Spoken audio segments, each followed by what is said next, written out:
Hi guys, just want to let you all know that we're just a little over an hour away from the season 2 premiere of Marvel's Daredevil born again on Disney Plus. So you can expect to see me tweet about it or post about it on social media in a little bit. But before I get to that, I have another 10-minute video of a huge plea that I'm putting out to the new leaders of the Walt Disney Company, Josh D'Amaro and Dana Walden, CEO and CCO/president, regarding a few things I need from them. But first, I want to give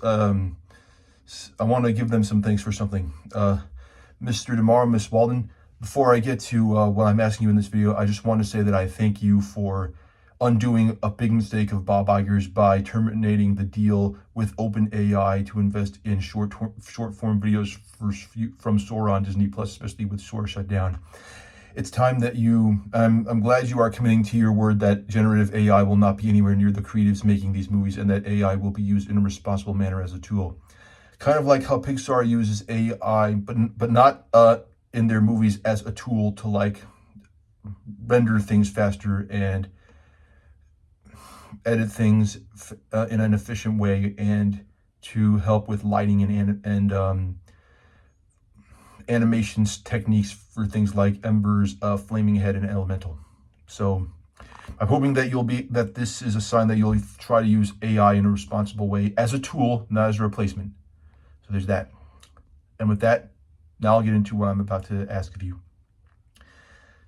So we are about, Mr. D'Amaro, Miss Walden, we're about 59 days out now from when Star Wars The Mandalorian Grogu hits theaters, and I would really appreciate it if, not that I don't think you're doing much better now. I do think after that divisive Super Bowl spot and the much better trailer you can put out a week and a half after, I'm glad that you're putting out much better marketing for The Mandalorian Grogu now in the form of that Empire magazine cover story, the TV spots we've been getting at the football games, Oscars, basketball games on ESPN, and during March Madness, along with that, and in my opinion, pretty clever, genius, hilarious bit at the Oscars with Pedro Pascal, Sigourney Weaver, and Grogu, the latter who was being ped by Kate Hudson and getting scolded by Sigourney Weaver and mocked by Conan for not being able to clap, which I think is like the genius marketing piece I've seen for Mando and Grogu so far.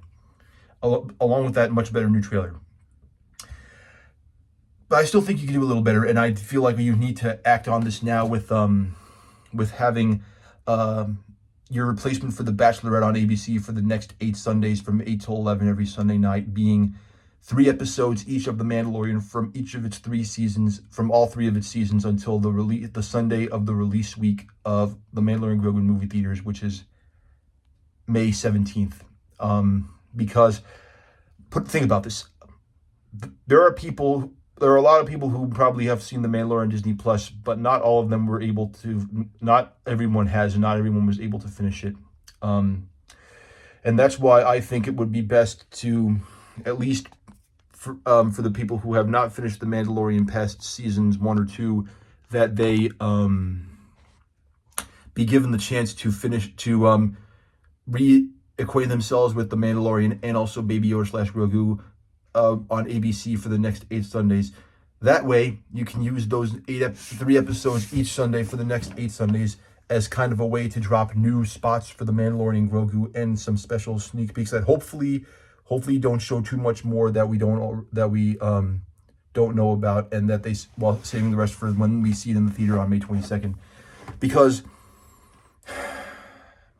there are a lot of people I know who still haven't really finished The Mandalorian and aren't into Star Wars like I am, on the level of knowing things from and characters like from the Clone Wars or Star Wars Rebels. Especially since characters from those 2 animated series are going to show up in The Mandalorian Grogu when it comes to Jabba the Hutt's son, Rada the Hutt, voiced by Jeremy Allen White, and Zeb from Star Wars Rebels coming back into this movie as well, along with another bounty hunter character from the Clone Wars who I don't want to give away the name of unless people have seen that new trailer or have seen it in theaters with Hoppers and Project Hail Mary and Ready or Not 2 and other films. I don't want to say too much about that bounty hunter character because would like you to learn about him for yourself if you get any time to go back and watch the Clone Wars. But in all seriousness, Mr. D'Amaro and Miss Walden, I think it would be in your best interest to especially with the Bachelorette's new season now canceled due to that domestic abuse scandal regarding the Bachelorette herself for this new season. It would be in your best interest to act fast with before in the next 5 days before 5 or 6 days before it's too late, and get The Mandalorian on ABC starting this Sunday, so that way you can really show your efforts of strength in pushing the marketing for The Mandalorian Grogu fast. Especially since some friends of mine, like my film critic friend from New York, Edward Douglas, shout out to you, Ed. He doesn't really have Disney Plus anymore, and he hasn't been able to get screeners for a lot of things, or really have been able to catch up on previous series like Daredevil Born Again, which is continuing tonight, which means people like him might find it a bit difficult, if I may choose my words carefully and if I remember correctly, to really understand things in the Mandalorian and Grogu movie without having to go back and watch the Mandalorian's first 3 seasons that have come out. Even though, without getting too much into the movie, I feel like they ended season 3 in a way where this movie can feel like a soft reboot and a new beginning for Din Djarin and Baby Yoda / Grogu himself. But that being said, I still think it would be best if you had put Mandalorian on ABC for the next 8 Sundays, 3 episodes a night for all 3 of its seasons starting this coming Sunday. So hope you can get onto that. I'm sure some of my friends, even Facebook friends who I've met in New York City a lot, would appreciate that, especially since they don't really have Disney Plus for the time being. Yeah, and that just goes beyond the fact that you need. That's not all. Especially there's hoping you'll also have a trailer for a theatrical exclusive trailer for Mandalorian Grogu in front of the Super Mario Galaxy movie next week when it comes out on Wednesday. Kind of like themed specifically to Super Mario Galaxy, like how we had exclusive trailers for Despicable Me 4 in front of Beetlejuice, for exclusive trailers for Beetlejuice 2 in front of Despicable Me 4, and an exclusive trailer for Paddington Peru in front of Dogman. But it was themed to those movies where where both of them said, "You're here for someone despicable, but first there's someone else we'd like you to meet." And then for Dogman, for Paddington 3 in front of Dogman, it said, "You're here for a hero who's half dog, half man, but on February 14th, prepare for a hero who's all bear." And that's why I think it would be best if in the trailer for Mando and Grogu that plays only with Super Mario Galaxy, you would say, "You're here to experience an adventure in a super galaxy, but first, prepare to return to a galaxy far, far away."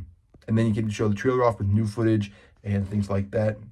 Some new footage, a mix of old footage and somewhat new footage too. And then you could continue that by having the final trailer for the Mandalorian Grogu debut at CinemaCon during your Disney presentation in April. And then have that trailer from CinemaCon be online and in the week of and in theaters with Michael that same week, along with ending the trailer by saying, "Only in theaters and IMAX, May 22nd. Tickets on sale Monday, May the 4th, Star Wars Day." So at least I hope you do that.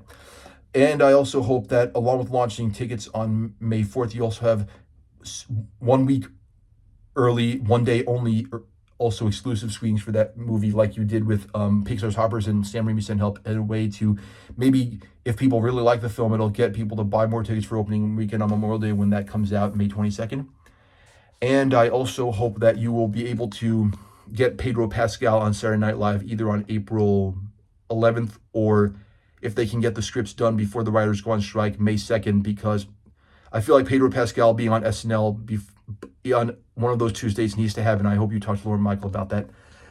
Along with maybe having Grogu show up as there, maybe as like a little guest to dance in some musical numbers sung by the music guests. Like, I think it'd be best if you brought Sabrina Carpenter and Luis Fonsi and Daddy Yankee and have her sing Justin Bieber's parts in a special rendition of Despacito with Luis Fonsi and Daddy Yankee singing Grogu-like dances to the music for that first musical number at least.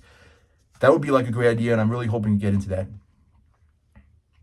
So, and also, don't bring Mando and Grogu to Cannes. I know they're saying like you won't, but I really need you to ensure you don't bring Mando and Grogu to Cannes after the fiasco with Solo and Indiana Jones 5. Please don't forget about that either.